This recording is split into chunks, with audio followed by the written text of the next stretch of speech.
And we're back with our political panel. Ruth Marcus is a columnist for the Washington Post. Ben Domenech is the publisher of the Federalist. Amy Walter is national editor of the Cook Political Report. And Jonathan Martin is national political correspondent for the New York Times. Jonathan, I want to start with you, which is, where are we this week? We were once talking about open conventions, and then boom, it's over. Trump's the nominee. It seems that way, John. It seems that way. Unless something totally crazy happened and the delegates decide to try to change the rules and deny Trump the nomination, which seems to be very unlikely at this point. This is now Donald Trump's party. And that has, I think, come as a huge shock to a lot of folks in the party. I think one of the reasons why this week there was so much uncertainty about what to do about Trump is because there was this widespread assumption that Cruz would stay in the race through California, and that at least for a month or so, the party could collectively figure out how to approach a Trump nomination. Then boom, Tuesday, Cruz is out, Wednesday, Kasich's out, and they immediately have to say, what do we respond? How do we respond to this? What do we say? And do we endorse them? Do we hang back? Do we not endorse them? And that's why I think you saw this real state of confusion this last week. Amy, Paul Ryan is a part of the state of the confusion. The Speaker of the House is not ready to embrace the nominee, essentially, of the party. And yet you've got the chairman of the party, Ryan Priebus, saying everybody should come together. Is this just, as Jonathan said, there's a lot of, this came faster than people thought? Or is there a genuine... I think there's a genuine break in this party, and I don't think the party is going to look the same in 2017 as it does today. And there's a break on ideology, there's a break on tone, there's a break on style that's been brewing. Jonathan wrote about it this week. This is not new to the Republican Party. There have been factions that have been fighting with each other for quite some time about the direction and the tone of the party. Donald Trump didn't invent it, but he walked into the room filled with gasoline and he threw a match on it, and now it's exploded, and people are going to have to decide where they end up in this. I think Paul Ryan is making it pretty clear he's going to do two things. One, in the short term, protect his members from what could be a very difficult fall with Trump on the top of the ticket, especially in swing suburban districts. And also to say, here's where I stand. This is where I am in the party. I'm going to stand over here. Trump wants to be here, that's fine, but this is my part of the party. To Amy's point, in August of last year, I wrote a piece for the Federalist that outlined basically the choice that I felt there was within the Republican coalition between a traditional message of freedom, limited government, the things that Paul Ryan stands for, and a new branch of essentially European-style white identity politics. I think the Republican Party has decided to go in a certain route, and now Paul Ryan has to make a decision for himself. But he's looking out for his own members, defending them because he can take it within the context of this criticism. And that's something that a role he's going to have to play for them, likely through the fall, if Trump runs a campaign that actively undermines their agenda. But, this was a pretty extraordinary week for the Republican Party. If you're a Republican voter, you're watching 3 out of the last 4 guys you voted for president saying can't go there, and the 4th looked not too happy about saying he was going to be for the nominee. You looked at the Speaker of the House saying what he had to say. But I would actually suggest that, at least in the short term, this week might be peak anti-Trump moment, that just because the pressure is what the pressure is, Reince Priebus has a job to do in uniting the party, and you're going to see more and more members and members of the establishment and members of Congress put to the test, kind of swallowing and going down the Trump road. The assumption was that the safe place politically to be was to find a way to get behind Trump. But I think Trump's making that calculation more difficult now. If you look at his behavior the last 5 days and what he is saying, it's very clear that he's not changing his approach. That this is somebody who only knows one song, and that's what he's going to play. And if you're a Republican, you see that, and you see him mocking Elizabeth Warren for not being a true native American, calling her goofus, savaging Lindsey Graham, and Paul Ryan offers fairly mild critique, and he just lashes back. If you see that behavior, and you have already said that you, quote, endorse the nominee, you have to be feeling a little bit uneasy this weekend. Let me just, hold on, let's take a look at something Donald Trump has said recently about women that gets at this unpredictability that Jonathan's just talked about. She's playing the women's card. She's going, did you hear that Donald Trump raised his voice while speaking to a woman? Oh, I'm sorry. I'm sorry. I mean, all of the men, we're petrified to speak to women anymore. We may raise our voice. You know what? The women get it better than we do, folks. All right? They get it better than we do. Amy, Hillary Clinton said she's not going to run a negative campaign against Donald Trump, but he's running won against her. Yeah, well, she has some great options, which is she doesn't have to. She's going to have a lot of people doing it for her, namely the super PACs. Plus, Donald Trump is her best hope right there. If you look at where Donald Trump is right now with women voters, we keep talking about this over and over again. He's at minus 75, minus 79%, just in terms of favorability ratings. But more dramatically, Hillary Clinton is doing that much better among white women. I think it's 21 points better with white women voters than Obama did against Mitt Romney. And this is the challenge for Donald Trump going forward. However, I will say I did sit down recently. There are focus groups of women voters in suburban Philadelphia, suburban Pittsburgh. They're not in love with Hillary Clinton, okay? And a lot of, even the Pittsburgh, these were Republican women who we talk about, maybe she peels them off. They are finding an easier way to excuse his behavior than to accept Hillary Clinton. But he just seems to me to be making his bad women's situation worse by the day. He's got 3 arguments against Hillary Clinton. One seems to be actually a very strong and resonant argument, which is crooked Hillary. But the other 2, she's not qualified, she's only there because she's a woman, is insulting, I think, not just to Hillary Clinton, but to other women who are hearing it. And then the argument that, we can't even talk back to, we can't say anything about women and they've got it so much better than us. Not gonna work. And I think we're seeing the contours of this election come together, crooked Hillary versus dangerous Donald, but he'd do much better to sort of concentrate on crooked Hillary and leave the other stuff alone when it comes to women.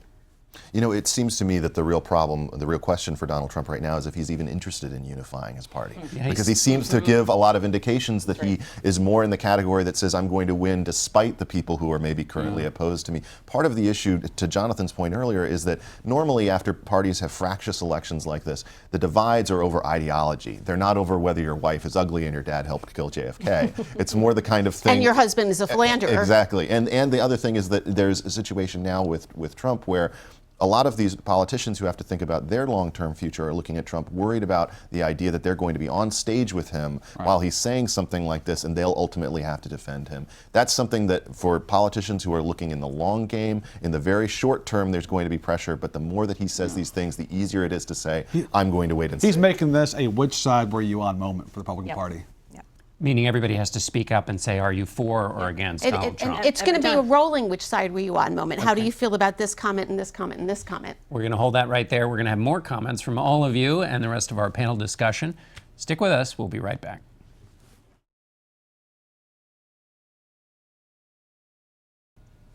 Welcome back to Face the Nation.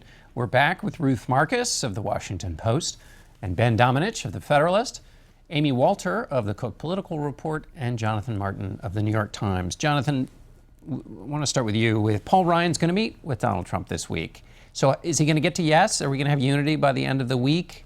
I think it's possible, but I think Trump's making it harder on Ryan. I think the most telling moment of this last week was how Trump responded to Paul Ryan. Because Paul Ryan said he couldn't support him yet, but he wanted to. He wanted to hear more about Trump's convictions. And instead of responding in a sort of gracious way or ignoring it entirely, he responded first with a paper statement saying, I'm not sure I can support the Ryan agenda. And then on the stump, constantly bringing up Ryan and saying, I thought we were okay. What's going on here? Trump is proving that he is unable, at least so far, to make the pivot that some of his folks were talking about what's going to happen. And so I think if Ryan does this, it's going to be for purely partisan reasons. This being getting behind support Donald Trump. Trump has made clear that he's not going to change his mind. He told us for a story today that he is not going to change his agenda to satisfy Paul Ryan because the people want his agenda, not Paul Ryan's, and their agendas are totally different.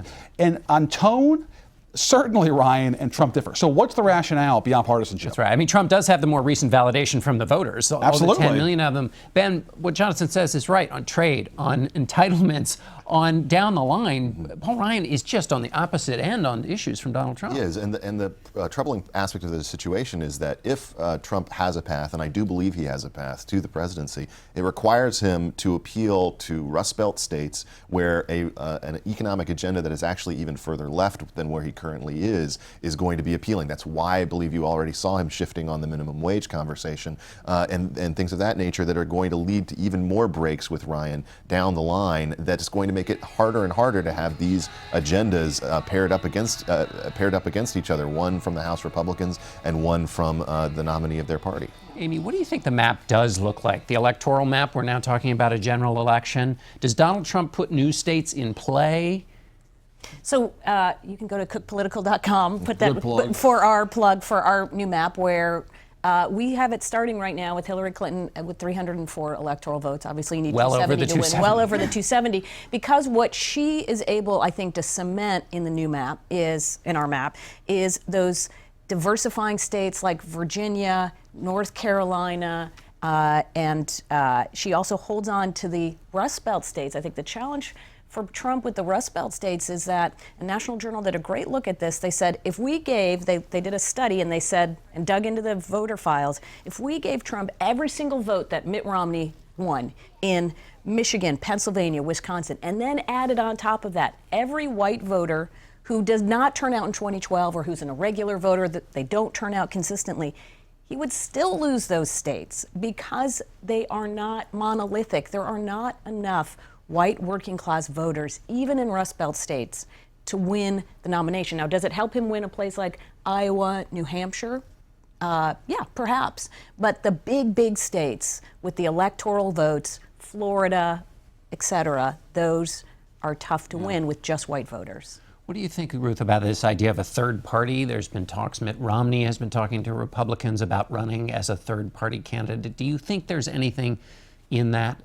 No, I think that it's sort of good therapy for the people in the Republican Party who are understandably concerned about Trump as the head of their Stages party of grief. to be talking about, but the practical realities of getting on the ballot or hijacking another party to get on their ballot just don't make sense, and the implications probably of who gets elected there and who it helps and who it hurts probably don't make sense. And so Meaning that it would help Hillary Clinton. It would help Hillary Clinton, and what Republicans really want to be consumed with that. And just to sort of ratify what Amy said about the map, the problem with the theory that Trump can expand the map is that the places that he could expand the map have a shrinking pool of people that he could appeal to. So those white working class voters are diminishing. I certainly agree with you that it's a challenge, but I also think that in this conversation about the third party side, there's two aims that you would have with that. One would be to prevent either candidate from getting to the point where they would have enough electoral votes, so it could throw it to the House of Representatives along the lines of what happened in the early 1800s. But you could also see a situation with that where they simply want a candidate on the ballot so that Republican voters who are opposed to Trump will turn out, supporting down ticket candidates. But I think we also have to recognize that there are challenges too for Hillary Clinton, and I think that what she's very good at is she's a good fastball hitter. But Donald Trump isn't going to throw fastballs. He's going to throw a lot of junk. He's got a file in his in his glove right now. He's filing the ball down, and he's putting Vaseline on it, and hitting those is going to be a lot more complicated than just The throwing a Clintons, fastball. the Clintons are going to be forced to account for his affairs with other women in a way that they have not for a long time, because Trump is going to keep bringing that issue up again and again and again. And the question is, with Bill Clinton being one of her most prominent surrogates, how do they respond to that? How does President Obama respond to that question when he's asked that question too? I mean, this is going to be part of the conversation now, and Trump's going to ensure that. I just want to say one quick Junk ball, thing about exactly. that is, Hillary Clinton told you that she didn't feel like she was running against Donald Trump. She is sure going to feel that way by the end of this campaign. But I think for Donald Trump to be constantly bringing up Bill Clinton's affairs is going to turn out kind of like it turned out for Republicans in impeachment, not a winning argument for him. But it does just create more of a uncertain campaign for it. It's what Amy said. It's just this junk ball approach that how do you hit that stuff, because it's just not very familiar for her. But Ben, if I'm a Republican running in a purple state that Barack Obama won, and there's all of this craziness at the presidential level. What am I going to do? Yeah, that's the real question that they're all dealing with right now, and they haven't really figured out the answer yet. I think what you're probably going to see is perhaps something that looks along the lines of what you saw in 1996 as it got closer to the election. People started talking openly about ticket splitting, the idea that you need to reelect us so that we will keep either a President Trump honest or that we'll keep Hillary honest, that kind of thing. And that's going to be a very difficult thing for a lot of these different Republicans who are running and who are currently having to make a decision about their own path going forward. Just one more point, though, on the Democratic side. It's fine to say that Hillary Clinton is better positioned, and she certainly is at this point. But the truth is that the ideological divide within the Democratic Party actually proved to be more significant than I think almost anybody expected this time around with Bernie Sanders' success. The fact is that Donald Trump dispatched. With I think it'll be interesting to see how many young voters find it difficult to be turned out by Hillary Clinton in this election. I think it'll be something that she's going to have to work on. It won't happen automatically. All right, we're going to have to leave it there. Thanks to all of you. We'll be right back.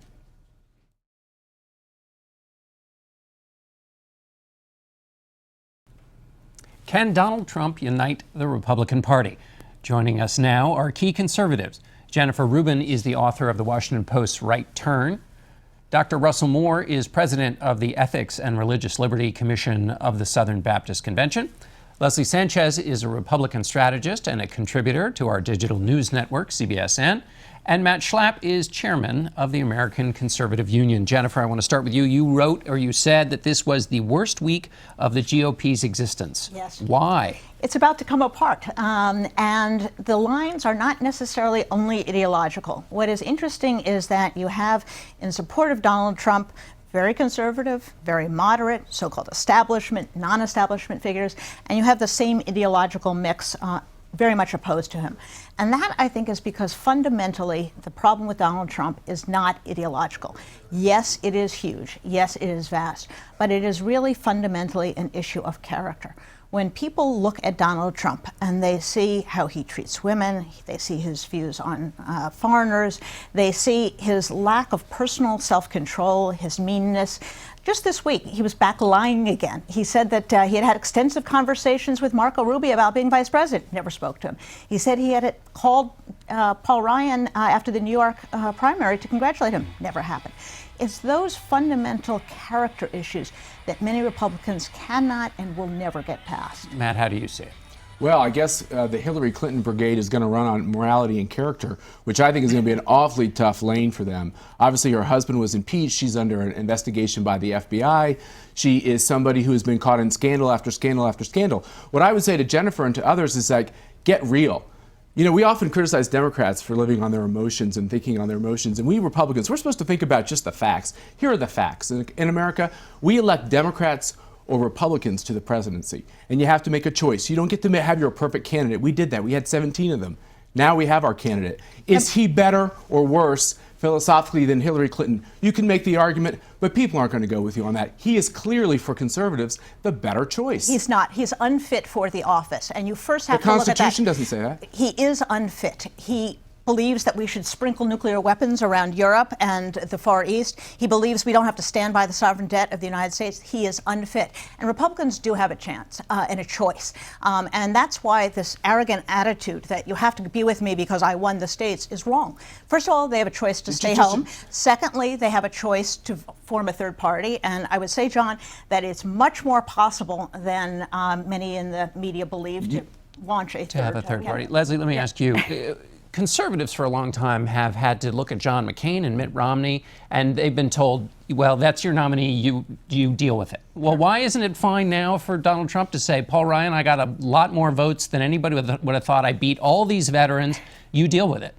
I think to some extent he's got a fair point. What I think the problem is a lot of people want to be invited to the party. They feel that there's not a communication between anybody at the campaign. As a matter of fact, it's an anemic campaign that doesn't have any recognizable faces, any political operatives, any money kind of operatives as well that know how to run the infrastructure of a national campaign. Let's just talk about winning, but then governance. What would that possibly look like? Very much to that point. But I do believe, kind of bridging these two together, that there can be another Alliance 2.0 that could actually work in terms of solidifying what those solutions could actually look like. Mitt Romney didn't do that. Nobody ever knew what he was talking about in 2012. I think that you can actually tether some of these reforms Donald Trump is talking about to real policy that can be moved on the Hill. You're a bridge builder. Russell, let me ask you really quickly. Jennifer mentioned the character question. Yes.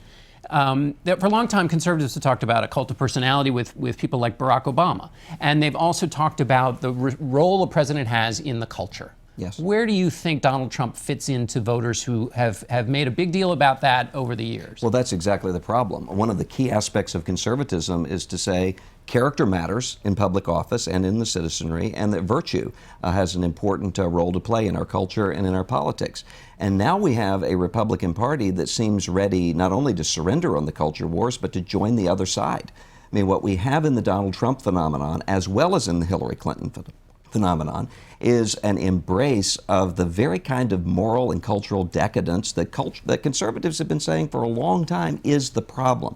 And so when you have conservatives who were saying in the previous Clinton era that character matters, rightly so, who now are not willing to say anything when we have this sort of reality television moral sewage coming through all over our culture, and conservatives who previously said, we have too much awful cultural rot on television, who now want to put it on C-SPAN for the next 4 years and to give a model to our children, really with either of these two candidates, of an amoral sort of a vision of America that isn't what we believe in. Is the rebuttal to that, Matt, it's about the court, that Donald Trump would pick somebody who's going to put conservatives on the Supreme Court, and therefore it's going to That's true. It's about this other branch of government, but it's about something else, which is there are a lot of Republicans, increasingly large numbers, who have grown discouraged over the Republican strategy on those very issues. I would describe myself with you that the culture is incredibly important, and I want my president to be somebody we can look up to in terms of his character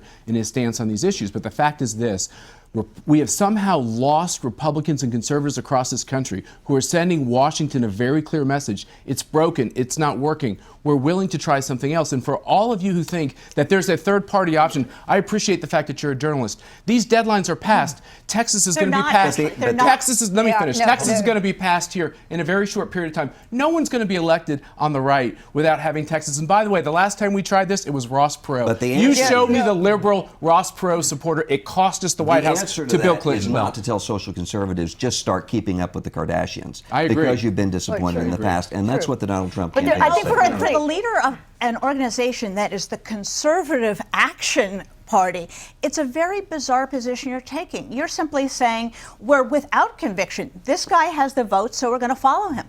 There are candidates and there are elected officers like Paul Ryan who got into politics because the content mattered. This isn't simply about winning, and it's a false hope. Let me just finish a minute. It's a false hope that you can win with this for exactly the demographic reasons we talked about. He maybe gets some new white working class voters, but the people he is losing overwhelmingly are women, are Hispanics, are married women. He cannot win with this formula. So chasing after someone without principles because it'll work will get you neither. What about the Hispanic? I think there's a couple different things. I think we're talking about the media game of projection of what could happen in November when we're still only in May. And I think we all realized how wrong we were in those perceptions. I think that a lot of ground can be made up depending on what the Trump campaign does moving forward. It's a really serious thing. I think this week when he had Taco Gate, hashtag Taco Gate. Explain to people what Taco Gate is. Well, that's what I'm calling it anyway. It's when he took this really ridiculous photo eating a taco salad, which is lovely, I'm sure, from Trump Tower. And he said, I love the best taco salads are in Trump Tower. I love taco salads. This was to celebrate Cinco de Mayo. To celebrate Cinco de Mayo, which is a Mexican holiday. It's a Mexican effort, not Hispanic. It was completely tone deaf. It would be like going into the Irish or Boston, neighborhoods with a shillelagh, and a green bowler. It makes absolutely no sense. Although they do mention beer once as an Irishman, they do mention beer now and again. But you can't have, this is not the 1960s where you had Viva Kennedy and you had you had the beer fest and the big beer buses coming out. That we have moved a long way from that. But John, the real critical point, in 1999, George W. Bush went out to Iowa, was doing Spanish print ads. He was organizing Latinos to come to the straw poll. By 2007, that was seen as a risky business. If we cannot get it together in terms of how we talk about an inclusive party, it's going to be obsolete moving forward. Yes. Right. What does agree. Trump do? I mean, how does he fix some of the challenges he has? Look, I agree with many things Leslie's saying, which is he's got to court people. He has said things that have been patently offensive to all different types of people, and he's got to go out and get them back. I also think he's right when he realizes he's not going to get them all back, but he's got to do a lot better than what he's doing with conservatives and with Republicans. And he's going to bring in record numbers of independents, and I think he's going to make some of these, I love the fact that we're focusing on Republicans, but let's look at all those polls on the Democratic side where 30% of Bernie Sanders supporters are saying they don't want to support Clinton Incorporated. Here's what's going on in this country, right? There's a transformation of politics on both sides. And what I hate seeing is these elitists in Washington, D.C. who turn to the candidate who will have the most Republican votes in the history of the primary system, right? Where our turnout is up 63%. And they look at all those people across America and they say, no, we know better. We're going to rig the system and find a new candidate. No, it's not rigging the Stop. You're hurting the whole agenda. It's not rigging the system. It's saying we don't have to go along. You may have gotten the votes. That's great. Get your nomination. But we don't have to vote for you. And listen, when you have 84% of the Republican Party behind you, you are going to lose overwhelmingly. We have not had a Republican who has won the presidency with less than 91% of the Republican vote. It doesn't need... Jennifer, we haven't had a vote yet. We haven't even had a vote. You think it's all over. It's not over. Yeah, the demographics, I think, are over. Russell, there was a worry during the George W. Bush years about the evangelicals who stayed home in his election in 2000. Is that a worry here for Donald Trump? It completely is, especially when you're looking at under 50 evangelicals who are looking and saying we cannot in good conscience support either of these two candidates, because what we end up with at the end of the day is one sexual revolutionary party that is hostile to everything that we believe in. Now, the question going on right now is what then do we do? And so I think there are going to be some conservative evangelicals who vote for Trump because they believe the Supreme Court is on the line and they feel guilty for doing that. There are going to be many other evangelicals who simply don't vote in that election, or who find a third-party candidate or a write-in candidate to vote for, not because they think that candidate will win, but because they think there's something more important than politics, which is one's conscience. The Supreme Court, I think, is a phony issue. We don't have any idea what kind of justice that Donald Trump is going to support. Look at the people he surrounds himself, and you believe him? He changes his mind 3 days, out of 4. He is completely unreliable and unpredictable. It's not simply one seat. There may be others. And do you really trust this man to choose anything? I think it's completely a pipe dream to think he's going to pick conservatives for the court. I think it's really important to keep in mind this is going to be a comparative election. This is not an isolation. This is against Hillary Clinton, the presumptive nominee. Right. Mm-hmm. So you're talking about flip-flops on every issue. Let's just look at about open borders and amnesty. She's had every side of that issue. She's trying to navigate and court the Latino community. And just kind of bring it back to Latino again, there's a lot of frustration and anxiety with Donald Trump, but there is open ground when people talk about border enforcement. You have a lot of Latinos that although his negatives, but the Latinos are close to 80%. High, but he's picking up conservative Democrat Latinos, so who are former military. Right. So it's mixed, John, is what I'm saying. What about that unpredictability point, Matt, in terms of down ballot Republicans? I'm a Republican running in a purple state. What do I do? Yeah, I mean, Paul Ryan, Ted Cruz won his district by double digits. And the reason why Paul Ryan's doing what he's doing is because he's got lots of members coming to talk to him. I don't want to be ignorant of the fact that Donald Trump has serious issues with Republicans. Let's put them out on the table and let's deal with them. But the fact is this, which is at the end of the day, in America, there's a choice here. And any Republican or conservative who doesn't stand with Donald Trump as a nominee is simply helping Hillary Clinton. We've been there. We've done that. This country's going to be in scandal immediately. It's how they play the game. They think there's a second set of rules. If you care about the Second Amendment, if you care about the unborn, if you care about the size and scope of government, if you care about the Supreme Court, it's not a perfect choice, but you simply have one choice. If you want to start having different choices, go move to a European country. Go join a parliamentary system. Unfortunately, we're going to have to go here, but we'll have you all back. For the moment, we got to go, though. So thanks for being with us. We'll be back in a moment with a political look at moms. Stay with us.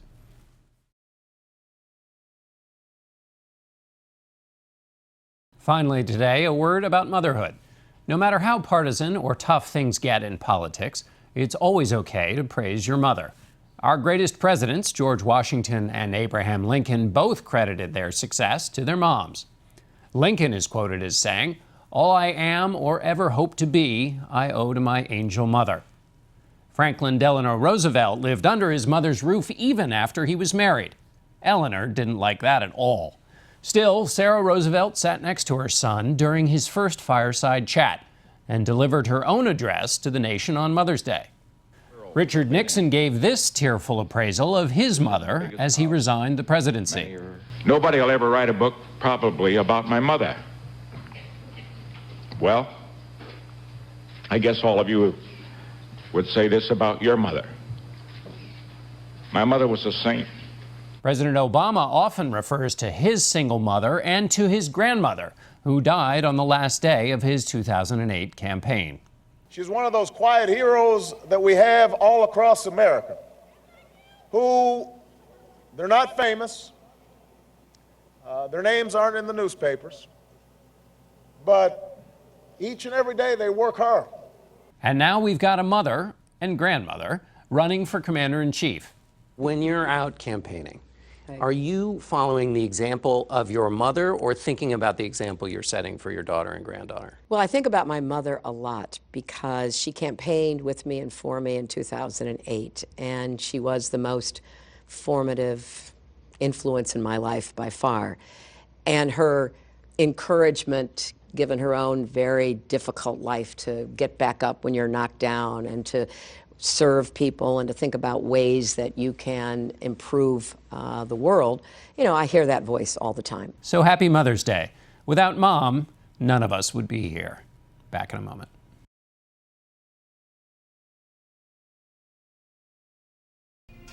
That's it for us today. Be sure to join us next week when we'll be sitting down with former Defense Secretary Robert Gates. For Face the Nation, I'm John Dickerson.